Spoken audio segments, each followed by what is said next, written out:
I have to say thank you, mate, for the number of years that you've done it for. Thanks very much, Mike. Yeah, he noticed me having difficulty getting up these stairs. 55 years of climbing the mountains, the knees are buggered. Don't we all know about that? Don't we all know about that? This is a fantastic turnout. Thanks very much for coming. Being the last man up here to talk, it's a bit hard to work out what I want to say. You know what I'm going to say. We've got an election coming up in March. What are we going to do? Throw the buggers out. Throw the buggers out. What hasn't been mentioned by my friends the Nats here is that they've also removed our ability to appeal to NCAT. You heard them talk about that, haven't you? Hate speech, doesn't matter what it is. They've taken our right to appeal away. How many people in this place, in this meeting today, have been ill-treated by an ordinary copper because he knows you're a shooter? I get at least 6 to 10 contacts from shooters a month that I then put through the minister's office because of some local copper doesn't like the look of you and says, I'm going to take your guns and I'm going to take your licence off you. See you later, goodbye. And if they do that and this law is passed in that way, then you know what's going to happen. You have no right of appeal except going through the registry's appeal process. And we know all how that works, don't we? Appeal from Caesar to Caesar. Yeah, goodbye. It doesn't work. So what I said to the minister the other day when she rang me, I said, if you go ahead with that, I'm going to make sure every single shooter in this state that has a problem with their firearms licence or any copper, what I'm going to do is I'm going to get them to write to me in Parliament House and I'm going to send all of those complaints to your office. How do you like that? And of course, there was no answer because these idiots have not for one moment thought through what they were doing. I'll tell you something.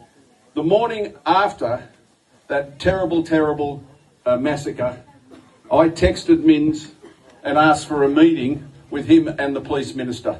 You know what I got? Nothing. Nothing. I asked for a confidential meeting so we could talk through what they had in mind, and I got nothing. And of course, it didn't take long after that to find out exactly what they were going to do. And we all seen the results of it. But there is a little bit of light at the end of this tunnel, and that is they haven't got the regulations sorted out yet. And that's what Mike was talking about. They don't have a hope in hell. They have no understanding of how they're going to do this. They've got no understanding. And unlike my friends, money doesn't worry them. They don't give a stuff whether this is 1 billion, 10 billion, 20 billion. They do not care. Because in the end of the day, it's all about beating the bloody Liberal Party to the anti-gun vote. Not the Nationals, not the shooters. Liberal Party and Labor Party, guess what? Doing the same to us to what they did to us 30 bloody years ago. Go bipartisan, uni-party when it gets to guns. What do you reckon about that? Sack 'em all.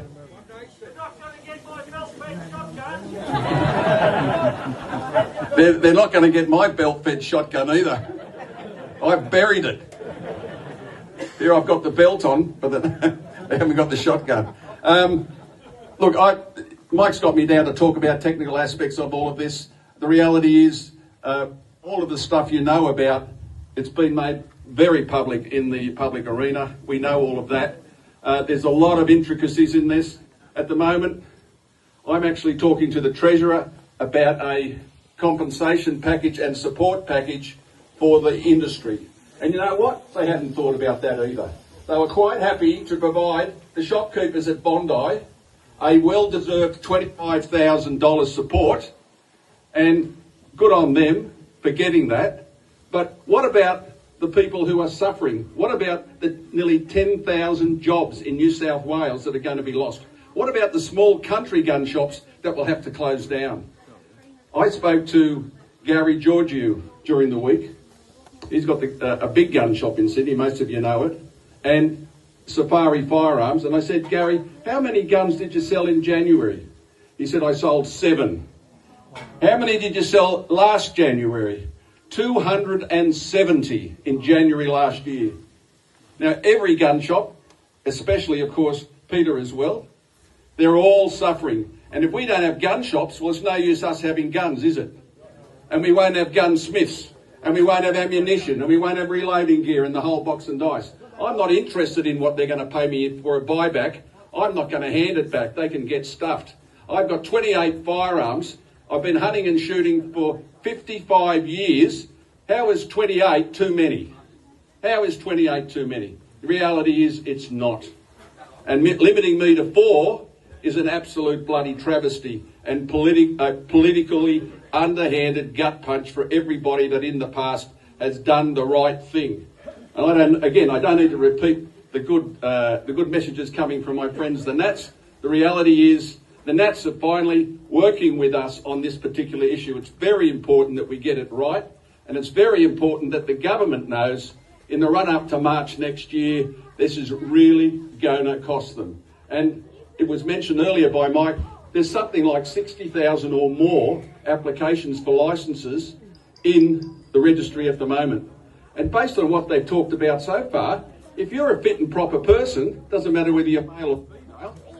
Has that died? No. Doesn't matter whether you're male or female, they can't actually refuse you a licence. So they could very well end up in the silly situation where we all hand back, as happened in '96, hand back all the junk we don't want and go out and buy new stuff, and all the new shooters buy new stuff. So you could end up with the same number or more guns out there. How does that work? Makes no bloody sense at all. None whatsoever. As far as as clubs are concerned, they've said everyone will have to belong to a club. Well, of course, that cannot work for a farmer.